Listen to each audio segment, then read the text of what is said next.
Good day po sa inyo, mga mahal po naming mga viewers. Good day din po sa inyo, kapatid na Jerlian. Good day din po sa iyo, kapatid na Leo. At sa atin pong episode ngayon ay amin pong ipapakilala sa inyo ang iba po sa mga natawag sa loob ng Iglesia ni Cristo. Tama po. Ang mga kapatid nating deaf at PWD, ilan lamang sa nakaunawa sa mga aral na itinuro ng kapatid na Felix Y. Manalo, ang sugo ng Diyos sa mga huling araw na ito. Kilalanin po natin sila.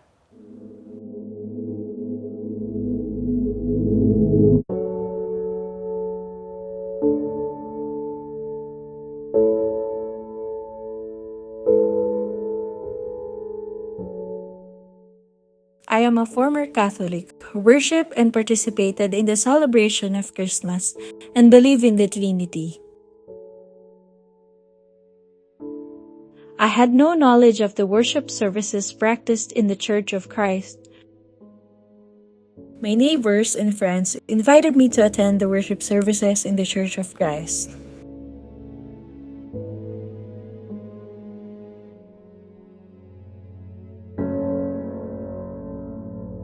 Ang aral po doon sa born again na sinasampalatayanan po nila, una po yung meron daw pong Trinity, ikalawa ang kinikilala po nila na si Kristo at ang Diyos po ay iisa. Ang ikatlo naman po ay tanggapin lang daw po ang Panginoong Hesukristo bilang tagapagligtas, maliligtas na daw po ang kaluluwa ng tao mula sa parusang ikalawang kamatayan. Yung aral po na yun ay sinusunod at sinasampalatayanan ko po noon. Dahil yun po yung kinalakihan ko at yun po yung alam kong tama. Sa akin po, naging masaya naman po ako, lalo po sa pagtupad doon naman ang tungkulin doon bilang worship leader. Kaya lang po, siguro unang kinatamaran ko po doon is yung marami pong mga tanong na hindi masagot sa akin. Gaya na naman po ng pagkakatawang tao ng Panginoong Diyos bilang Panginoong Hesukristo. Kaya po, naramdaman ko na doon may mali at mayroong kulang. Ang pagkakakilala ko po nun sa Iglesia ni Cristo, masamang reliyon. Naririnig ko po sa social media, sa mga kakilala, and yun din po yung laging sinasabi ng nasa paligid ko talaga. Ang pagkakakilala ko po noon sa Iglesia ni Cristo, yung mga naririnig ko po na yung mga handog daw po ng mga kapatid doon ay kinukuha lang po at ibinubulsa. Ang una po, nung high school ako, na-introduce po iyon sa akin sa pamamagitan ng pamamahayag. Then, ang ginawa ko po na nung nagkaroon na po ako ng curiosity, nag-research na po ako sa social media.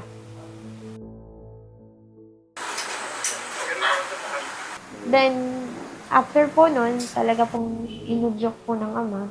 At sinabayan din po na nakapag-aral po ako sa yung era ng senior high. So, doon po nagtuloy-tuloy yung pagsusuri ko po about sa aral na sinasampalatayanan ng iglesia. Yung nag-anyaya po sa akin noon is yung principal po nung high school ako kasi sinagawa po yung mismong pamamahayag doon po mismo sa school.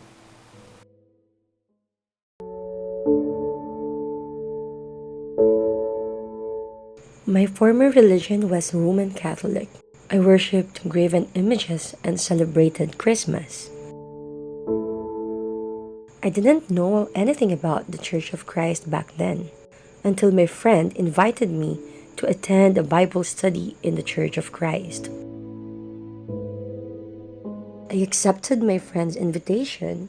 I joined the Bible studies being conducted in the Church of Christ. I want to learn and become knowledgeable in the words of God taught in the Church of Christ. I observed that in the Church of Christ, their houses of worship are clean, and the brethren in the Church of Christ are enthusiastic in attending worship services together. Ang ating pong mga nakapanayam ay meron pong dating kinaanibang relihiyon. At doon po ay meron silang paniniwala na iba po sa mga aral na sinasampalatayanan ng Iglesia ni Cristo. Dahil dito ay iba rin po ang kanilang pagkakilala sa Iglesia ni Cristo. Ang negatibong pagkakilala sa Iglesia ni Cristo ng mga wala pa pong alam sa aral na sinasampalatayanan po ng Iglesia ni Cristo ay tiyak na nababago kapag napakinggan po nila ang mga aral ng ating Panginoon Diyos na sinasampalatayanan po sa loob ng Iglesia ni Cristo na nakabatay po sa Biblia. Ito po ang napatunayan sa buhay ng mga nagpasyang umanib sa Iglesia ni Cristo. Kaya sa amin pong mga viewers na hindi pa po kaanib sa Iglesia ni Cristo, inaanyayahan po namin kayong magsuri sa Iglesia ni Cristo. Samantala, kamustahin po natin sila. Ano na kaya ang kanilang kalagayan matapos po ang ilang taong pagiging kaanib sa Iglesia ni Cristo? Balikan po natin sila.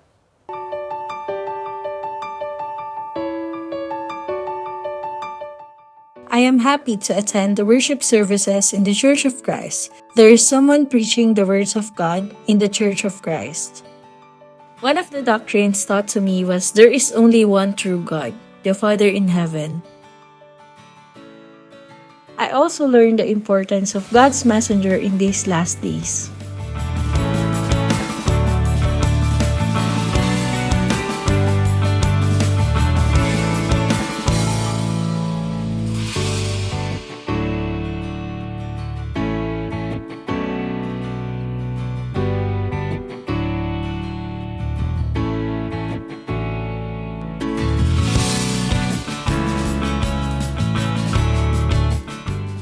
God's messenger is very important because he is the one who has the right to preach God's words for attaining salvation.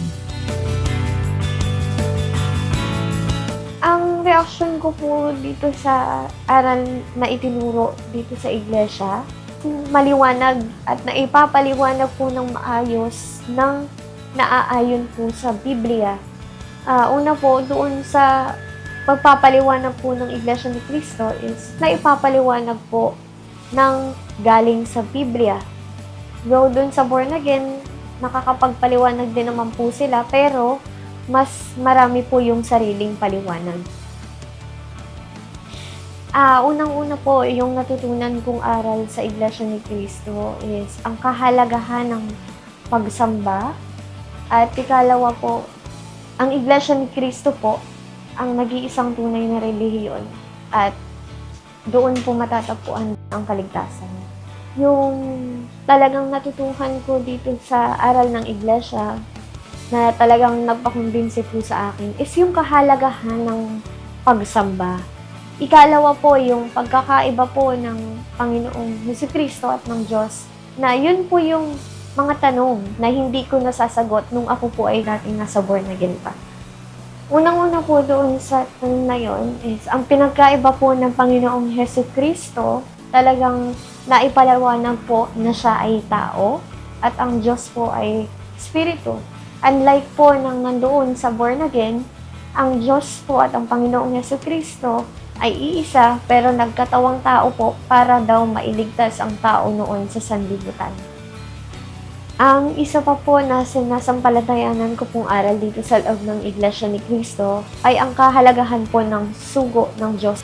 Ang masasabi ko po na aral ng Diyos na itinuro po sa atin ng sugo ay talaga pong napaka-totoo at napaka-biyaya po para sa akin.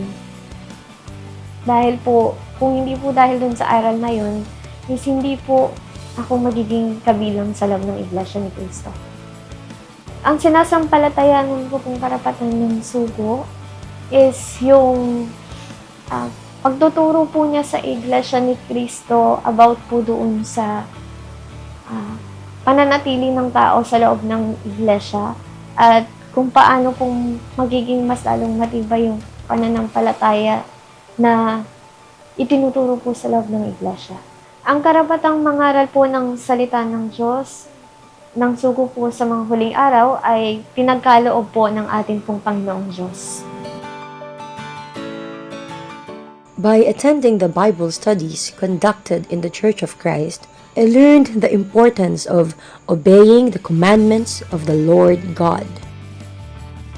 One of the lessons taught to me in the Church of Christ was the importance of joining the Church of Christ to perform true services to God in order to attain salvation.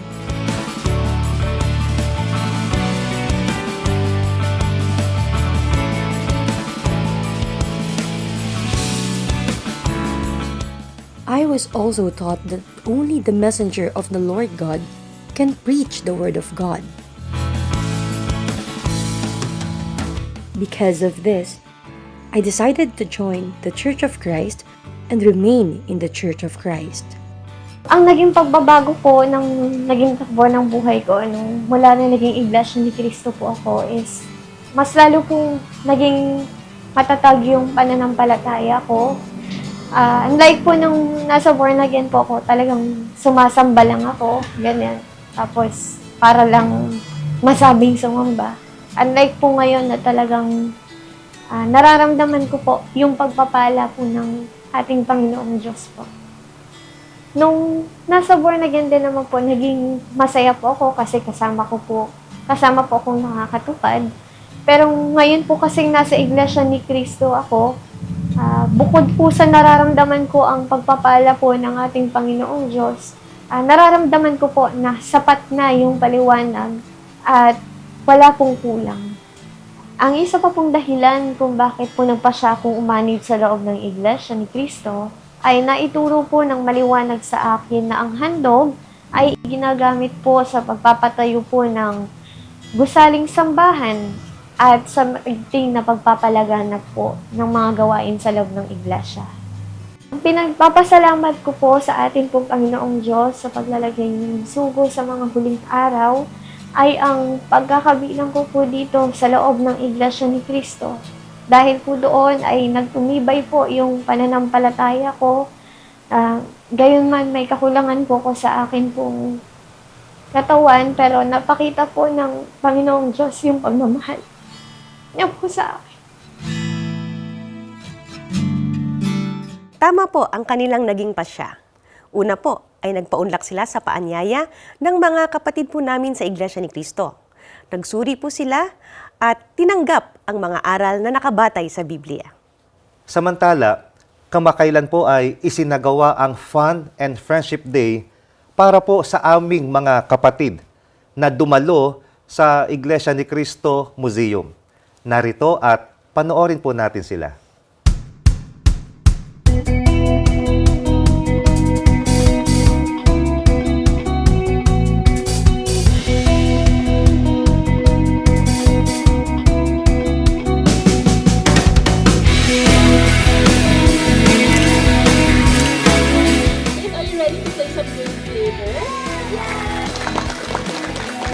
Ang nagsambahayan, maging sa DBRI University Special Education Program, malinang ang talento at kakayahan ng mga bata. Pamamahala para silupin ang lahat ng mga kaalim sa Iglesia ni Cristo. So much fun when you have someone to speak, to laugh and play, to love and like God. So much fun when you have someone that can help us. Teacher Gabs! Say hello, Teacher Gabs!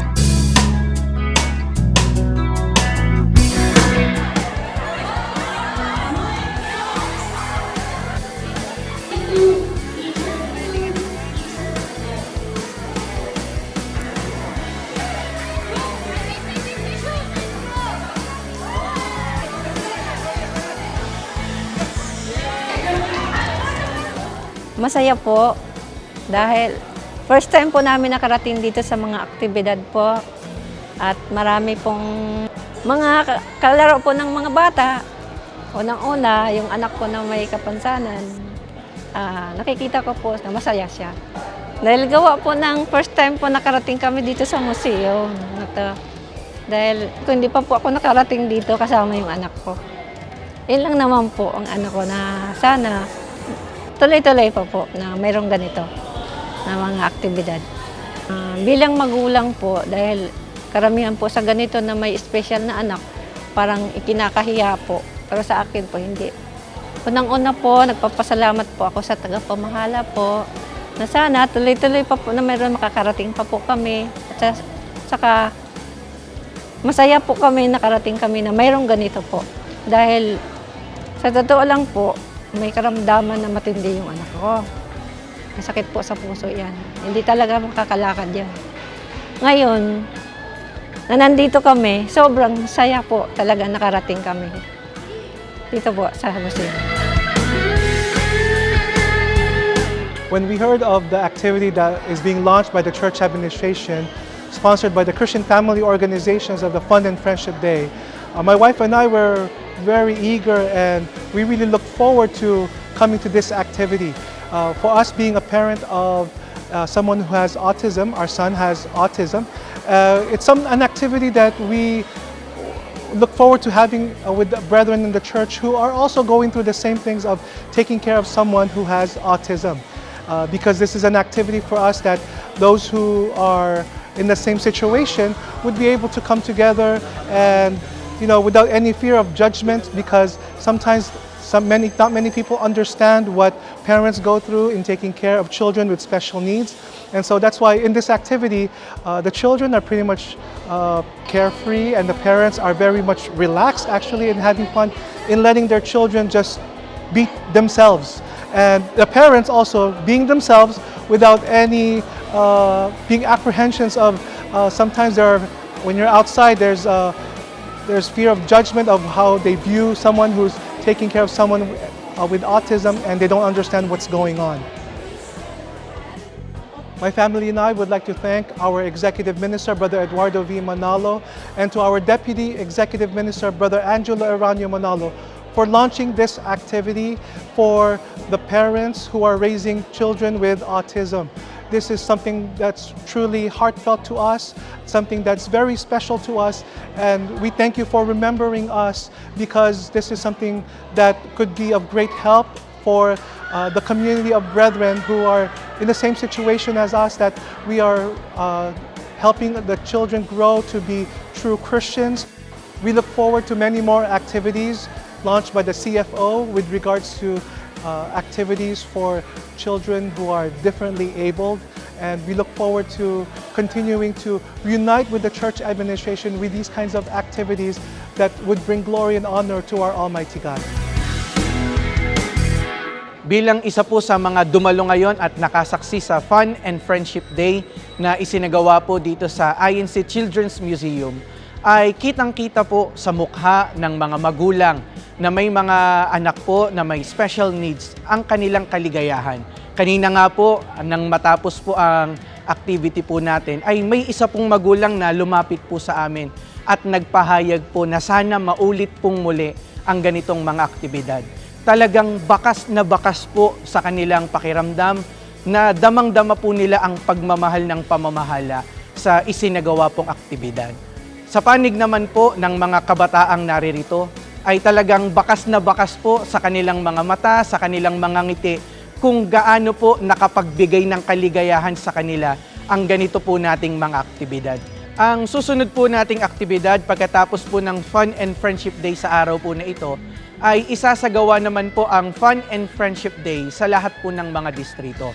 At kaugnay pa rin po ng mga aktibidad para po sa mga kapatid nating may special needs, ay nagsasagawa rin po ang mga distrito ng mga CSD get-together kada buwan.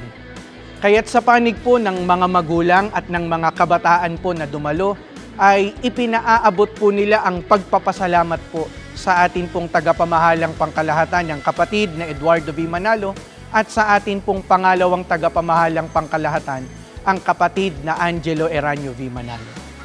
Ang pinakalayunin po ng pagsasagawa ng ganitong aktibidad ay upang maipadama po sa lahat ng mga kapatid, anuman po ang kanilang kalagayan, anuman po ang kondisyon nila, maipadama po ang pagmamahal ng ating pong Panginoong Diyos sa pamamagitan po ng pamamahala.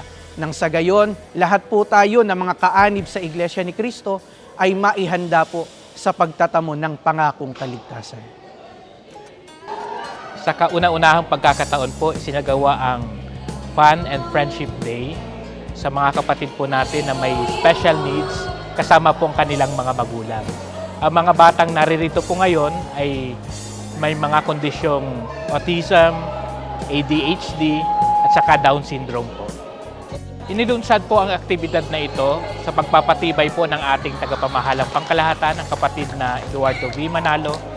Gayon din po ng ating pangalawang tagapamahalang pangkalahatan, ang kapatid na Angelo Eranio V. Manalo, upang magkaroon ng avenue yung mga kapatid natin na maitanghal ang kanilang mga talento, malinang ang kanilang mga kakayahan, at gayon din po maranasan nila ang sayang dulot ng pag-iibigang magkakapatid sa loob ng iglesia.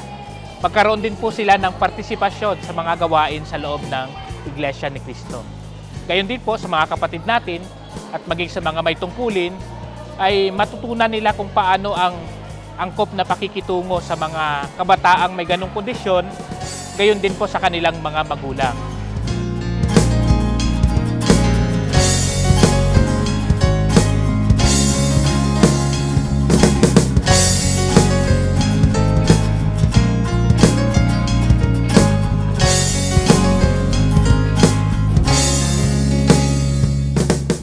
Totoo pong napakasaya po ng mga kapatid po namin na dumalo sa aktibidad.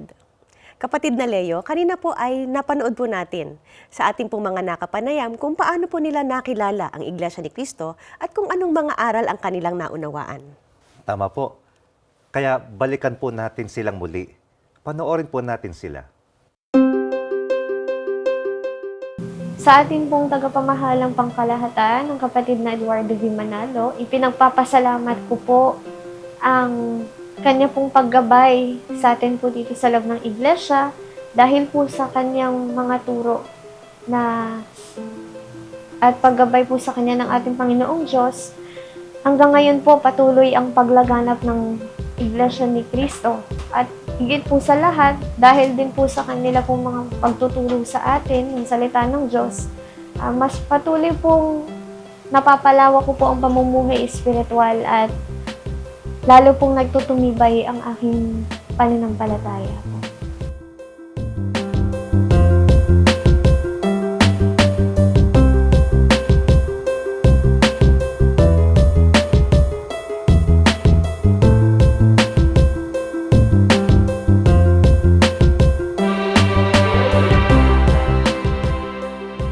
The big change in my life was when I joined Church of Christ. I was with more deaf people. We attend worship services and CSD activities together. I also met many new friends. Despite the many trials in life, I'm still able to remain active in serving our Lord God because of His help.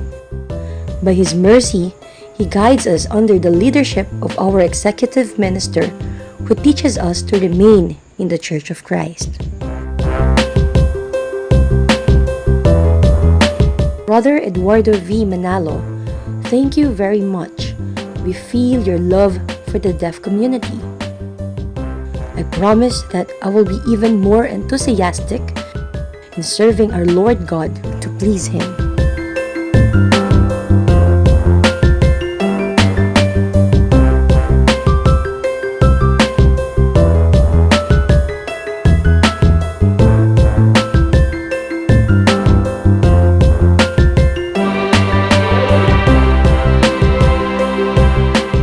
I decided to join the Church of Christ because I learned that this is the only true religion, that the Father in heaven is the only one true God, and that it has a messenger, and here is the promise of salvation when the day of judgment comes.